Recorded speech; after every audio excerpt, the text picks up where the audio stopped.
just a quick finish up on the other one. Number one, I put my book panel over in my panels over here because I know you should be able to see it on the right hand side when I do that. Number two, when I was on pages, yeah, I had to be clicked on the very first one and then right click and number section layouts and change it to 1 and OK, and that is when it changed to a 1. So go ahead and do that now if I was unclear to you in the last video.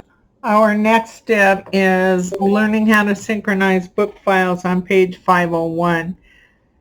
Synchronizing book files, a primary advantage of using the InDesign book building functionality is the ability to easily synchronize various assets, swatches, styles, and etc. across multiple chapter files to ensure consistency throughout the publication. Same colors, same styles, and so on and so forth.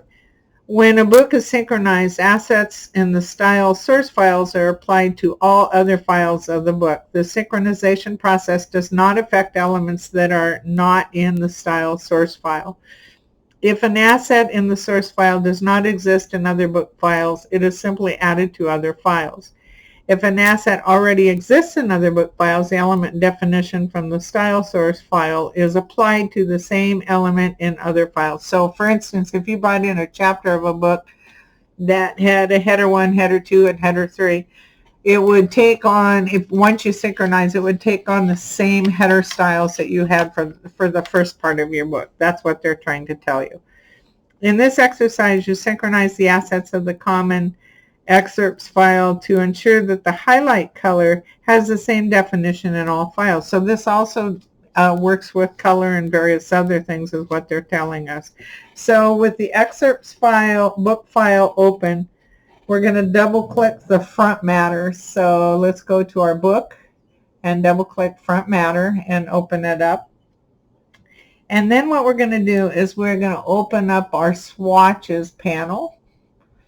Okay, and in the swatches panel, I'm going to double click the companion color, which is currently a maroon, and we're going to change that. Okay, in the cyan, we're going to put 70. Okay, and magenta is 100, and then yellow and black are both 0. So change those to 0, and it's going to change it to a purple tint. And make sure that name with color value is not checked. Once I have done all of that, I'm going to click OK, and it changes this to a very slightly purple tint rather than the pink tint that it was before. Now we're going to do a Control S to save the document. And then what we're going to do next is in the book panel, we're going to click an empty space in front of the front matter file. So we're going to click this empty space and move this little indicator that says indicate style source to the left of front matter. And then we're going to click an empty area at the bottom of the 3 layers here, so nothing is selected. And then at the very, very bottom, oh no, they want us to do it in the options. So go up to the hamburger, and we're going to do synchronize, just a minute, choose synchronize options. Okay, so it's going to open up a synchronize option dialog box, which you cannot see on my screen. It has a ton of different things checked, and we're going to uncheck everything except 3. So make sure in the top one everything is unchecked. Under other, and then come down in styles and swatches, and the 3 you want checked are character styles, paragraph styles, and swatches. Everything else is to be unchecked.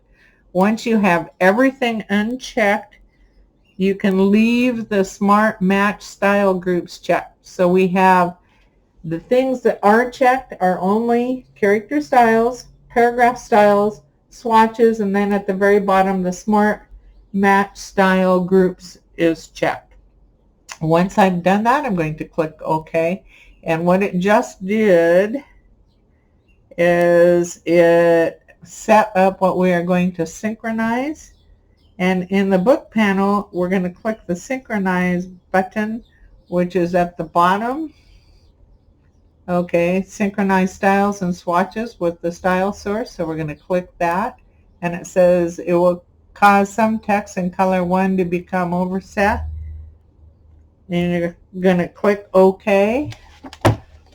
And then it says when the process is complete, click OK to dismiss the messages.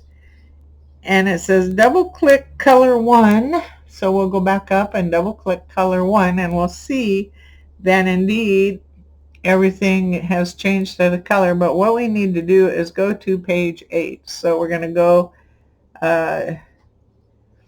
down. Okay, probably in the pages panel would be the best way to do it. So we'll go to the last page, and indeed what we see down here is we've got the little red plus.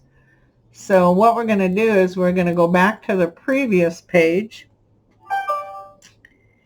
and we're going to go grab our text tool, and we're going to select the entire last paragraph. So you can, by clicking 4 times, I can select the last paragraph. And what I'm going to do is I'm going to go up into the character panel and change tracking. For those of you who have forgotten which is tracking, it's the VA with the arrow going back and forth up in our control panel at the top. And we're going to put in -10 and hit tab, which makes it smaller. Now if I go double click on page 8, I will see that indeed everything now fits. So we're going to do a Control S to save our work.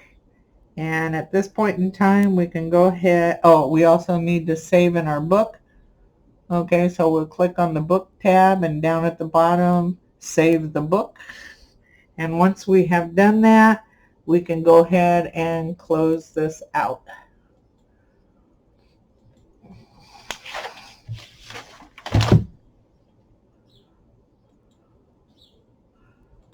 What I'm going to do is I'm going to go ahead and stop this one at 7 minutes and 46 seconds, because the next one is starting to build a table of contents, which I don't want to mix with this one. So I will close this one out, and our next video will start with table of contents.